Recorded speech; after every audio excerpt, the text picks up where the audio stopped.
大家好，我是小丽。玉米别再煮着吃了，今天分享个玉米非常简单的做法，加2个鸡蛋。首先准备4根玉米，给它对半切断，再用刀把玉米粒削下来，也可以用擦丝器擦下来。全部切好后，再给它剁碎，也不用剁得太碎了，有点颗粒感会更好，剁成这个样子就可以。再把它装入大一点的碗中，准备一把小葱，把它切成葱花。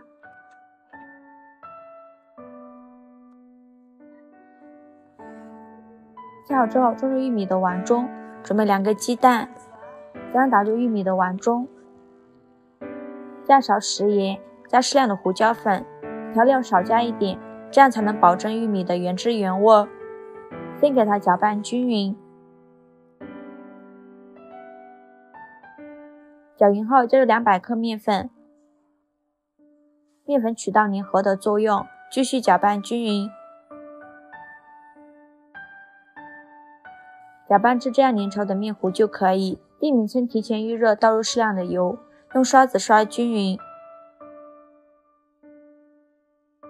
油热后倒入面糊，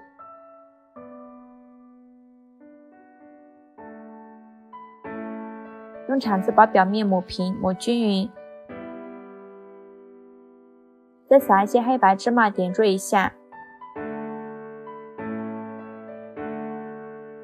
然后盖上盖子，开上下火焖3分钟。时间到，我们打开盖子看看，哇，好香啊，浓浓的葱花香味。利用一个大一点的盘子帮助它翻一面，再烙3分钟。3分钟后再给它翻一面，烙至2面金黄，用铲子按压不塌陷就已经熟了。利用一个大一点的盘子帮助它出锅，切成自己喜欢的形状，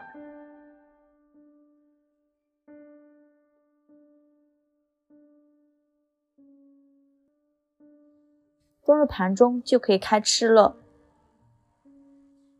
非常好吃的玉米鸡蛋饼就这样做好了。这样做的玉米饼保留了玉米的香甜，吃起来营养又美味，做法也是非常的简单。喜欢的朋友就赶快收藏起来吧，谢谢您的支持。